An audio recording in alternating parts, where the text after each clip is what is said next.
नमस्कार, मैं रवीश कुमार। पुलिस व्यवस्था की हालत इस स्तर पर आ गई है कि हत्या के सामान्य से मामले की जांच भी सुप्रीम कोर्ट के सामने खरी नहीं उतर पा रही है।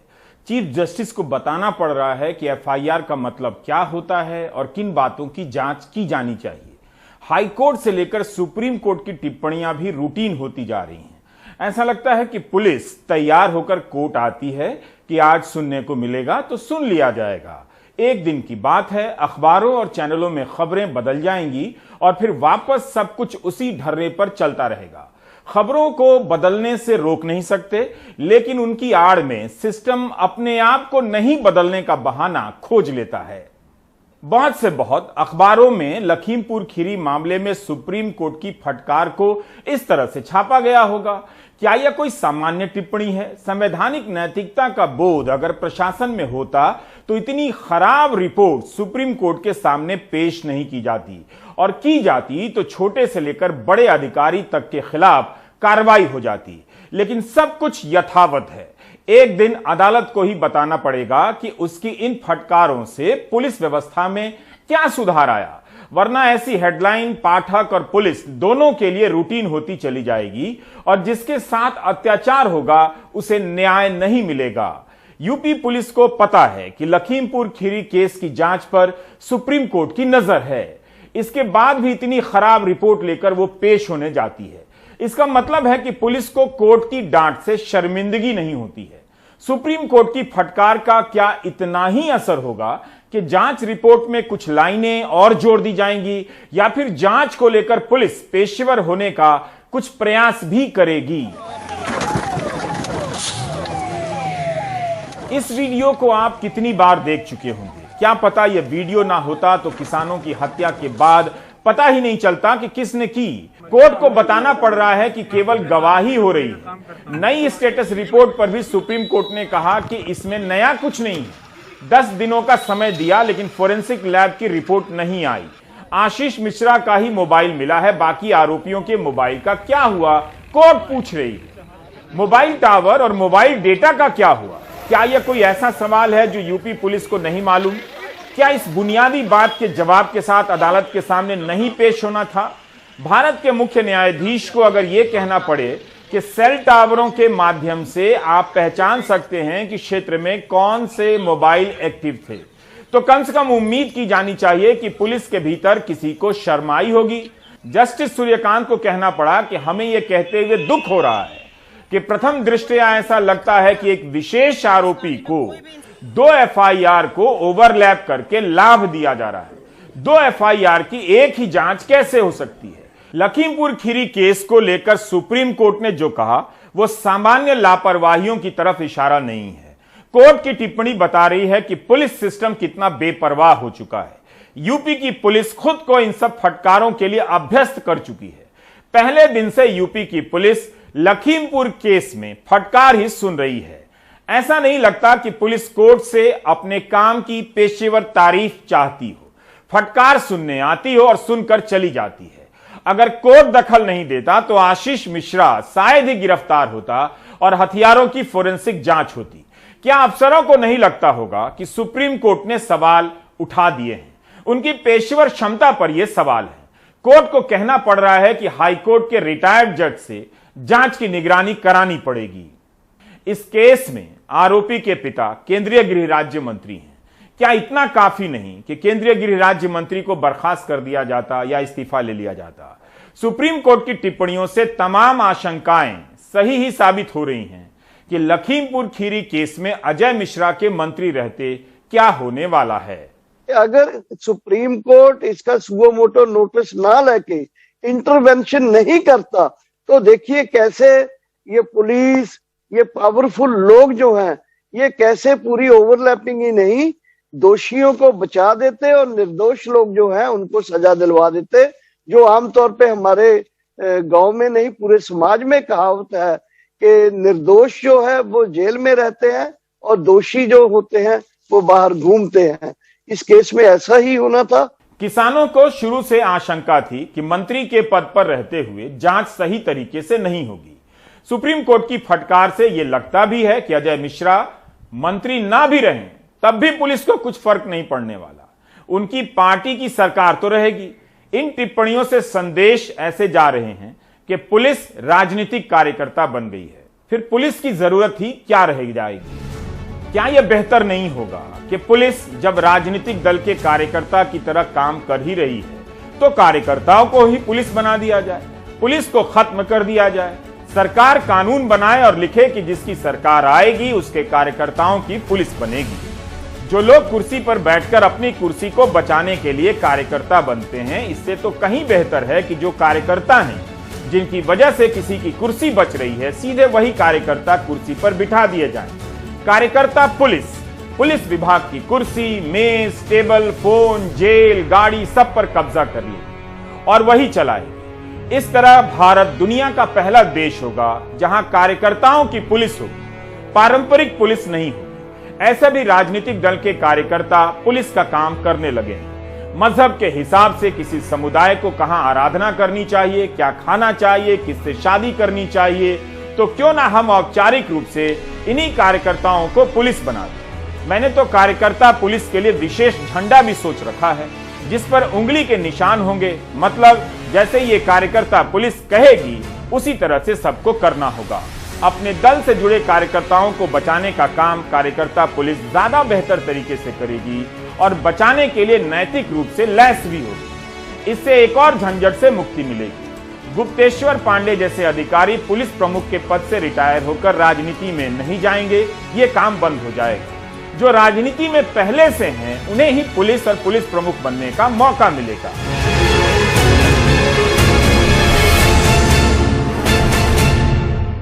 नया भारत बिल्कुल नया होना चाहिए, इसी तरह का आइडिया आना चाहिए, तभी वो नया होगा।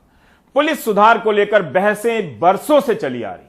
सुधार के नाम पर हमें जो पुलिस मिल रही है उसके पास फंसाने और बचाने के 100 तरीके हैं। या तो आप राजनीतिक आधार पर चपेट में आ जाएं या फिर किसी और मामले में।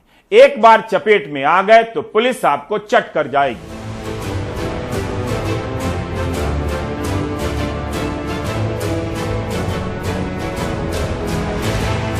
आइडिया नंबर 2 यह है कि कार्यकर्ता पुलिस की स्थापना के बाद थानों का विभाजन किया जाएगा। एक ही थाने में अब फंसाने, बचाने और मामले को लटकाने का काम बंद हो जाएगा, नहीं होगा।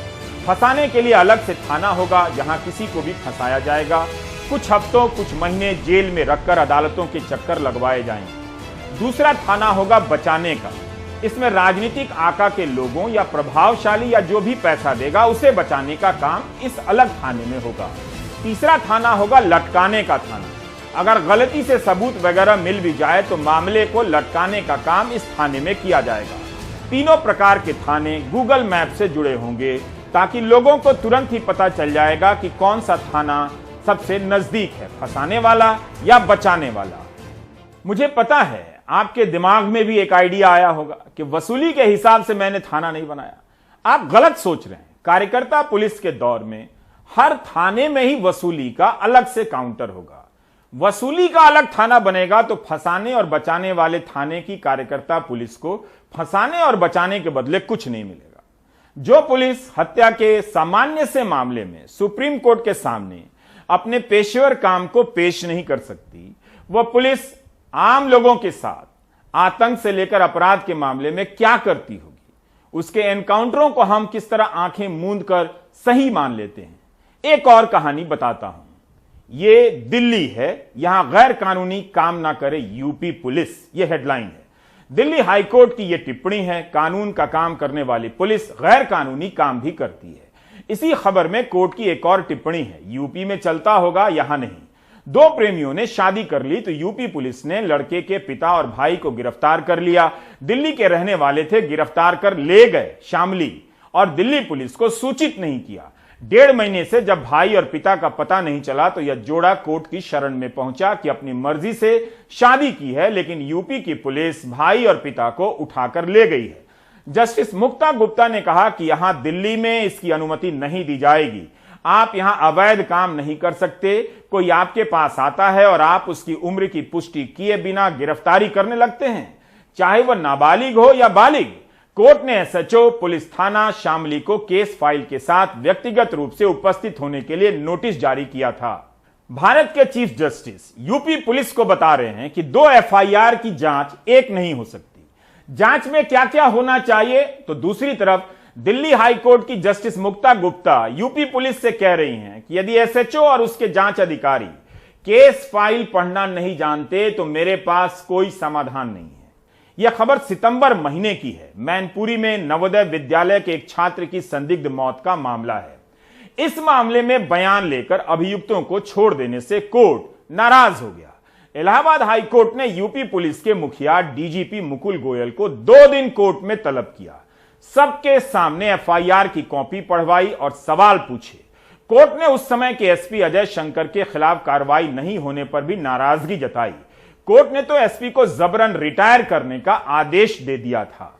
क्या सितंबर महीने में पुलिस प्रमुख को जो अपमान झेलना पड़ा, उसका नवंबर महीने की स्टेटस रिपोर्ट में कुछ भी असर नहीं दिखा?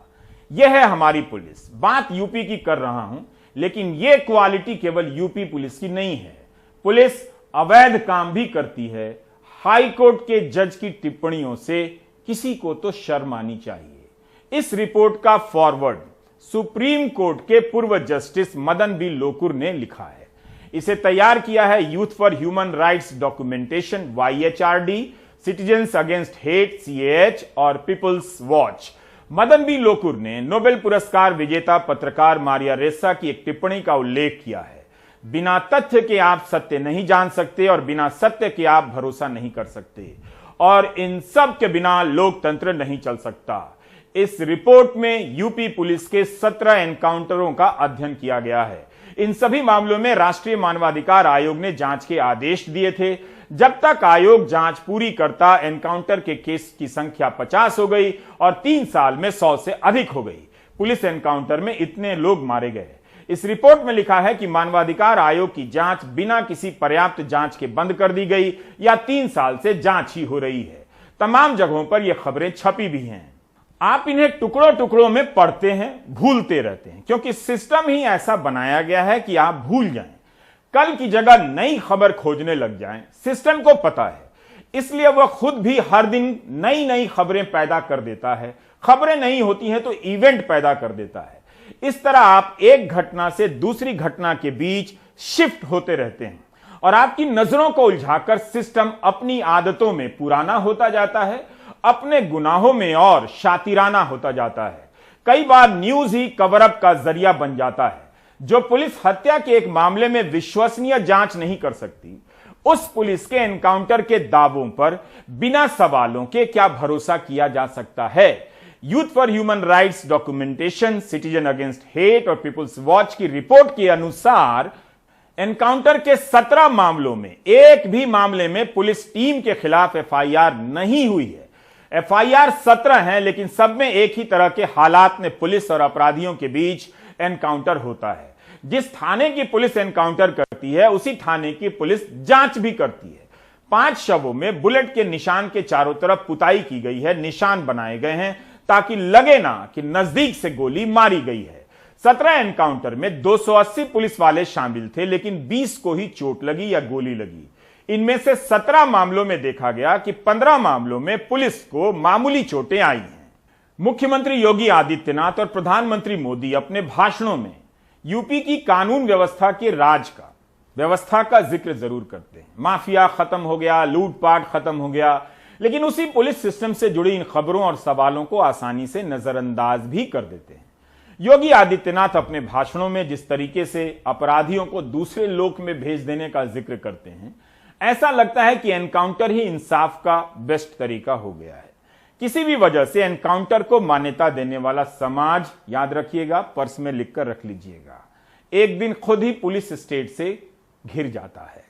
भाइयों और बहनों, बीते 4.5 साल में यूपी में कानून के राज को सर्वोच्च प्राथमिकता दी गई है। 2017 से पहले जो सरकार यहां पर थी, उसकी नीति थी माफिया को खुली छूट, खुली लूट। आज योगी जी के नेतृत्व में यहां माफिया माफी मांगता फिर रहा है और सबसे ज्यादा दर्द भी इसका दर्द किसको हो रहा है? सबसे ज्यादा योगी जी के कदमों का दुख माफियावादियों को ही हो रहा है। किसी अपराधी और किसी माफिया की हैसियत नहीं कि वो सिर उठा करके सड़कों पर चल सके, धमकी की बात तो दूर, वो सड़कों पर चल सके। और अगर किसी ने दुस्साहस किया,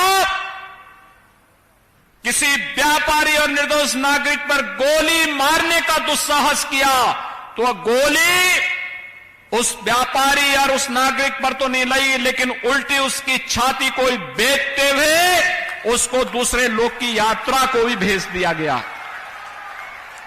भाषणों में अपराध खत्म हो चुका है, पुलिस व्यवस्था मुस्तैद हो चुकी है, लेकिन आपको एक और खबर के बारे में बताना चाहूंगा। मुरादनगर के भाजपा विधायक अजीत पाल त्यागी के भाई गिरीश त्यागी पर हत्या का आरोप लगा।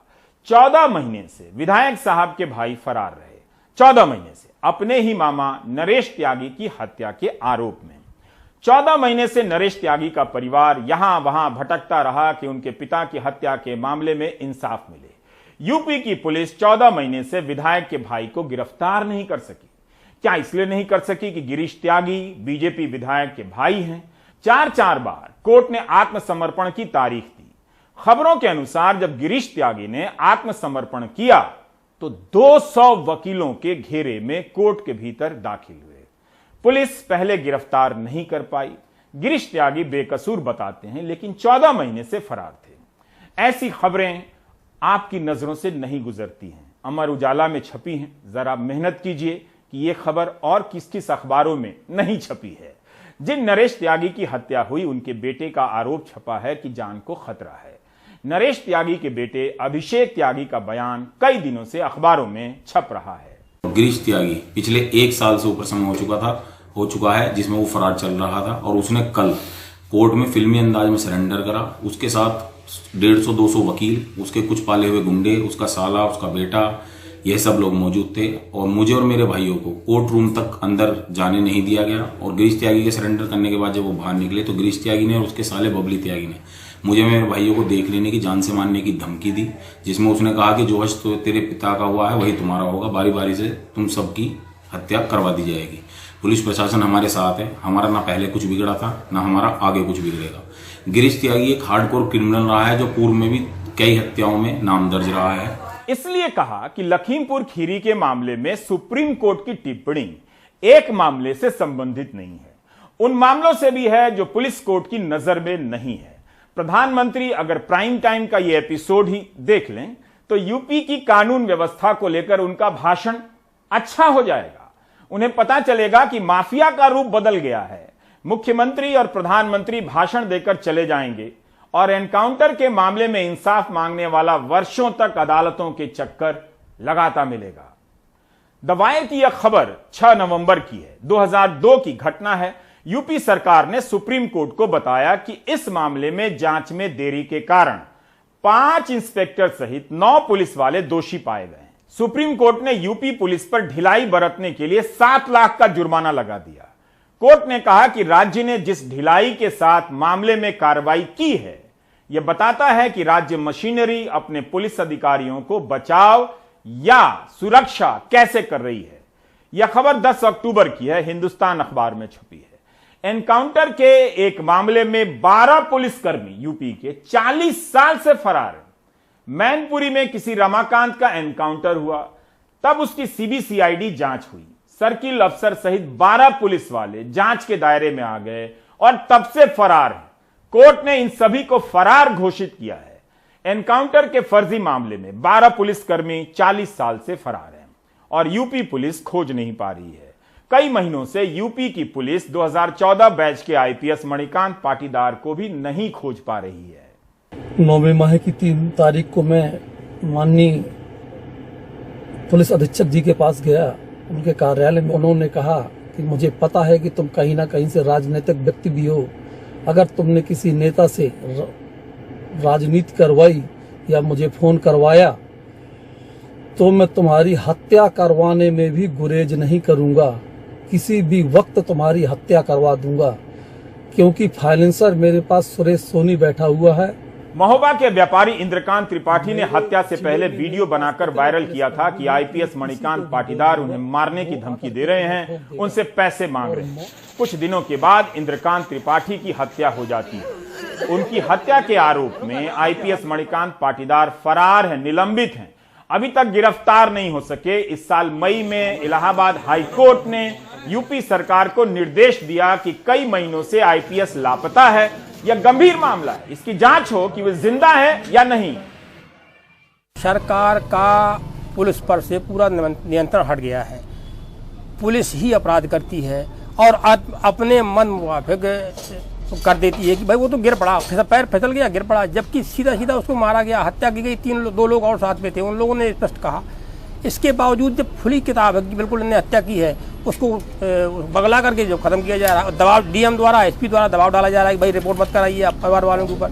तो बताइए इससे ज़्यादा जघन्य कांड क्या होगा। इस तरह हमारे इंद्रकांत त्रिपाठी वाले प्रकरण में है कि आज तक हम न्याय के लिए दर दर भटक रहे हैं और हमें आज तक कोई न्याय नहीं मिल रहा। फरार तो मुंबई के पुलिस कमिश्नर परमवीर सिंह भी हैं।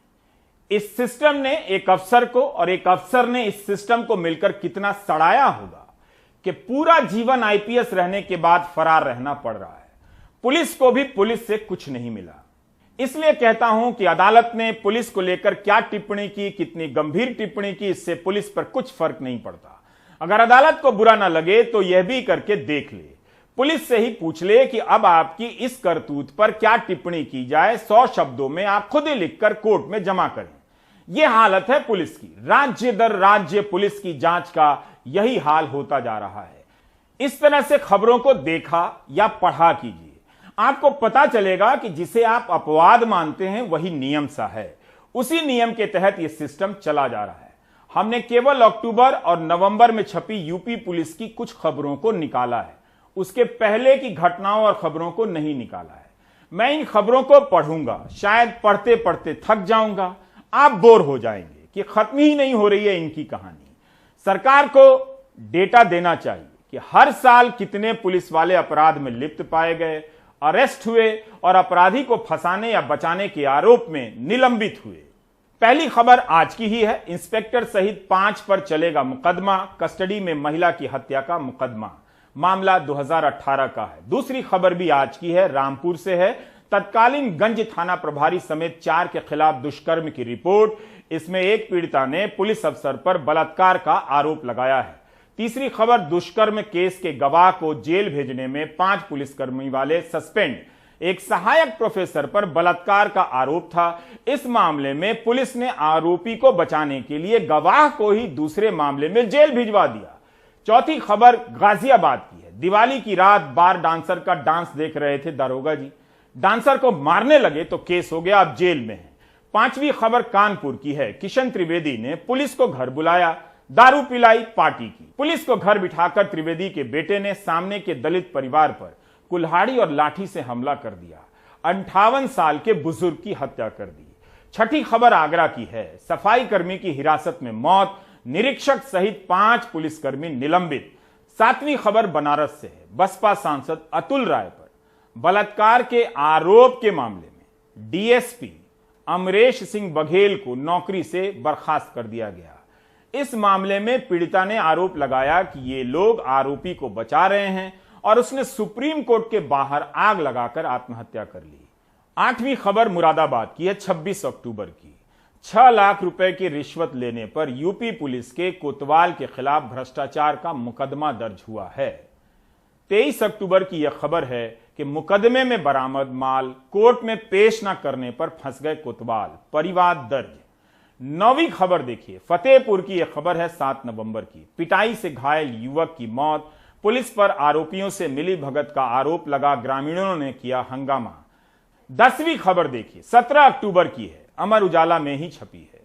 फिरोजाबाद की खबर है ये। चोरों को पकड़ने के बजाय चोरी की रकम का बंटवारा, दरोगा सहित 4 पुलिसकर्मी गिरफ्तार। 11वीं खबर आगरा से है। 8 नवंबर को थाने में 2 व्यापारियों की पिटाई होती है। सीएम पोर्टल पर शिकायत दर्ज कराई जाती है। इस तरह से अखबारों की कतरनों को खोजना, उन्हें सजाकर देर तक पढ़ते जाना वाकई थका देने वाला काम है। हर दिन की यह चुनौती है कि किस तरह से खबरों को पेश किया जाए और खबरों को देखने समझने में बदलाव आए। यह काम बिना मेहनत के भी हो सकता था अगर मैं इन सब खबरों को एक जगह दिखाने की बजाय दो लोगों को अगल और बगल में बिठा लेता, बहस करा देता, तो देखते देखते कार्यक्रम चुटकी में खत्म हो जाता। आप कांग्रेस से चिढ़ने वाले होते तो कांग्रेस से चिढ़ जाते, भाजपा से चिढ़ने वाले होते तो भाजपा से चिढ़ जाते। डिबेट के कार्यक्रम का यही नतीजा निकलता है, जीरो। आप जानते कुछ नहीं, जो मानते आ रहे हैं उसी को मानते रहते हैं। कभी कभी सिस्टम को भी देखिए जिसके भरोसे आप रह रहे हैं। अलग अलग दिनों अलग अलग शहरों से छपी ये खबरें उत्तर प्रदेश पुलिस की हैं, लेकिन ये सच्चाई कई राज्यों की पुलिस की है। बिहार में शराबबंदी का कोई असर नहीं। नकली शराब पीने से 40 से अधिक लोगों की मौत हो गई। बीजेपी ही आरोप लगा रही है कि पुलिस भी इस धंधे में शामिल है। बिहार में शराबबंदी लागू करने के लिए एसपी का एक पद बनाया गया है।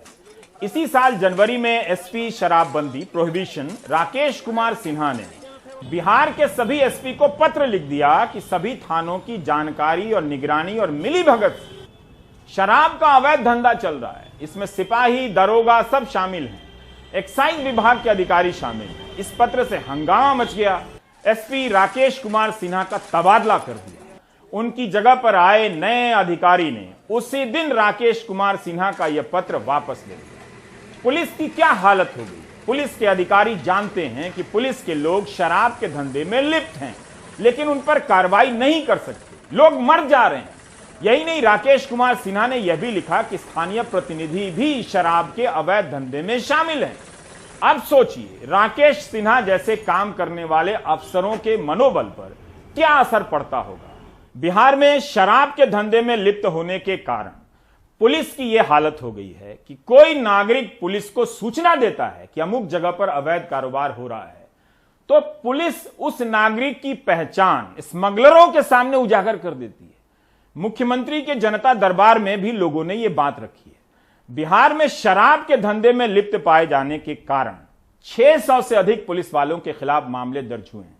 हमारे सहयोगी मनीष कुमार ने यह जानकारी दी है और कहा है कि कई अफसरों को बर्खास्त किया गया, लेकिन सरकार अदालत में उनका केस कमजोर तरीके से लड़ती है और बर्खास्तगी के बाद भी ये अफसर फिर से बहाल हो जाते हैं।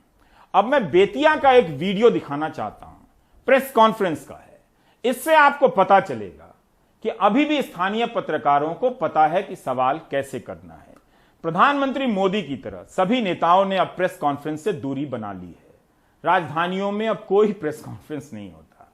ऐसे मौके कम आते हैं, लेकिन देखिए कि जब बीजेपी के सांसद संजय जायसवाल शराब से हुई मौत के बाद अपने इलाके में गए तो पत्रकारों ने उनसे किस तरह खुलकर सवाल किया। लौरिया विधानसभा क्षेत्र में 28 लोगों की मौत हो गई, उसके बावजूद भी सरकार अभी तक सोई रही। और आज जो बेतिया में आज 15-16 गरीब आदमी का मौत हुआ है, आप बोले कार्रवाई कीजिए। क्या चीज की कार्रवाई हो रही है कि अभी तक जो कि बिल्कुल कार्रवाई हो रही है। सर कहने से कार्रवाई नहीं होता है, सर करने से होता है। बिहार सरकार कर रही है। बिहार सरकार खुद 16 तारीख को बैठक बुलाई और निश्चित। क्या आपको लगता है कि 16 तारीख की बैठक में बिहार में अंग्रेजी शराब चालू हो जाएगा? क्यों चालू होगा जी, तो बंद रहेगा। अच्छी बात है। आज तक तो 5 साल हो गए, आज तक बिहार सरकार का शराबबंदी फ्लॉप हो गया। बंद से क्या फायदा? आपको नहीं लग रहा है शराबबंदी फ्लॉप है बिहार में? देखिए, घटनाएं दूसरे प्रदेशों में भी जहां शराब अलाउड है वहां भी घटी है। जो लोकल स्तर पर उससे ज्यादा यहाँ पे नहीं घटा है। उन पर कार्रवाई हो रही है। काफी थका देने वाला एपिसोड रहा ये, लेकिन उस जनता की सोचिए जिसे बिना किसी अपराध के पुलिस फंसा देती है, एनकाउंटर कर देती है और दशकों तक मुकदमे के जाल में फंसा देती है। और फिर इस पुलिस की भी सोचिए जो खुद अपने जाल में फंस जाती है। तब आप नहीं थकेंगे, खुश हो सकते हैं। चलो, सबके साथ ऐसा होता है। अब आप ब्रेक ले लीजिए।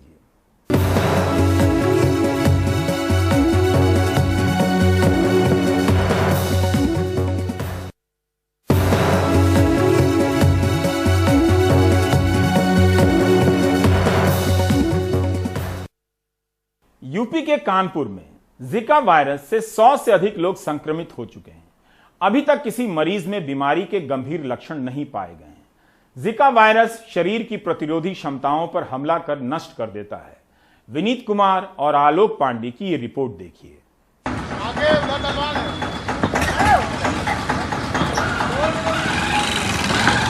मुख्यमंत्री योगी आदित्यनाथ के आगमन से एक दिन पहले की सरकारी हड़बड़ी। कानपुर की इस बस्ती में जीका वायरस के 2 मरीज मिले हैं। आदित्यनाथ कानपुर में जीका वायरस के कहर की समीक्षा भी करेंगे। इस शहर में 3 हफ्तों में तकरीबन 100 मामले सामने आ चुके हैं। कोई आगे देखता ही नहीं है कि भैया हमारे यहाँ पे इतना पानी भर रहा है। ये सफाई के लिए अभी कहा उन्होंने, पर वो आया और केवल वहाँ पे पेड़ तोड़ करके और चला गया। ये कोई सफाई नहीं कराई। ज्यादातर लोगों की शिकायत है कि इस बीमारी से निपटने के लिए जो कोशिश जमीन पर दिख रही है वो बनावटी है। जसपाल साहब, ये बताइए, आप ये पॉइंट आउट कर रहे थे कि भाई यहाँ स्टैग्नेंट वाटर जो है, जिसकी वजह से डेंगू या ये चिकनगुनिया या जीका का वायरस का जो मच्छर होता है वो पनपता है, उसकी समस्या आपकी किस तरह की समस्या? ये नाले जो हैं पूरी तरह से खुले हुए हैं यहाँ से वहाँ तक। इसके ऊपर पत्थर जो लोग रह रहे हैं, इन लोगों ने तो एक आध पत्थर लगवा भी दिए, लेकिन ये तो गवर्नमेंट की जिम्मेदारी है ना इसको बंद करना और इस नाले को सफाई करके ये प्रॉपर चलता रहे। ये जाम नाला है, जाम नाले की वजह से इसमें मच्छर रात शाम को 5 बजे के आसपास तो इतने भीषण मच्छर होते हैं कि बिना मच्छरदानी के कोई सो नहीं सकता। कानपुर के इस सरकारी अस्पताल को देखकर कुछ राहत मिलती है। जीका वायरस के मरीजों के लिए तैयार किए गए बेड खाली पड़े हैं। अभी तक जो पॉजिटिव मरीज मिले हैं उनमें या लक्षण दिख ही नहीं रहे या हल्के हैं, लेकिन वार्ड की हेड नर्स की चिंता और भी है। जिस हिसाब से अभी इस समय जो सुनाई देता है कि 66 केसेस फिर 89 केसेस ऐसे जो बढ़ रहे हैं, इनकी तादाद जो न्यूज़ के अकॉर्डिंग हमें प्राप्त हो रही है उसके अकॉर्डिंग हम लोग बिल्कुल अलर्ट मोड में हैं कि अगर कोई भी सिम्टम्स या सीरियस सिम्टम्स से रिलेटेड कोई पेशेंट्स आता है तो उसके लिए हर सिचुएशन के लिए हम लोग रेडी हैं। इवन डॉक्टर्स के भी जो इंस्ट्रक्शंस है वो हम लोगों को मिल रखा है। बाकी जो हम लोगों की जो तैयारी है वो फुल एंड फाइनल हर तरीके से तैयार है। खैर अभी तक ऐसा कोई बहुत कॉम्प्लिकेटेड पेशेंट अभी एडमिट नहीं हुए। जो पेशेंट हमारे यहाँ आए भी हैं फीवर के, जिनमें सिम्टम्स दिखाई दिया है, उसमें नॉर्मली वही फीवर और कुछ में वॉमिटिंग दिखाई दी है। कानपुर के इस सरकारी अस्पताल के अलावा 2 और ऐसे अस्पताल हैं, वो भी सरकारी अस्पताल है जहाँ पे डेडिकेटेड जीका वायरस वार्ड बनाए गए हैं। फिलहाल अच्छी खबर यही है कि इन तीनों अस्पतालों में अथॉरिटीज़ का यही कहना है कि कोई बहुत सीवियर सिम्टम्स के साथ जीका वायरस का पेशेंट अभी तक नहीं आया है। कौन कह रहा है कि कानपुर में मैनेज करने के लिए वो नहीं है? वो तो एक केस आया था तो उसकी ये हमारे उसी की तो जो केस निकल रही है मैनेज की तो चीज़ है कि जो हम लगातार रिग्रेसिवली सैम्पलिंग करा रहे हैं, रिग्रेसिवली जो मॉनिटरिंग करा रहे हैं, सर्वे करा रहे हैं, तो RRT से वो कर रहे हैं। सारे हॉस्पिटल्स में बेड भी वो हैं, तो हम पूरी तरह से सक्षम हैं। कानपुर में चिंता की एक और बात यह है कि कम से कम 3 गर्भवती महिलाएं जीका पॉजिटिव मिली हैं। स्थानीय प्रशासन का कहना है कि फिलहाल वो स्वस्थ हैं और हर वक्त उनकी निगरानी की जा रही है। कानपुर में अरुण अग्रवाल, आलम सिद्दीकी और कैमरा पर्सन विनीत वर्मा के साथ आलोक पांडे, NDTV इंडिया। आप देख रहे थे प्राइम टाइम। नमस्कार।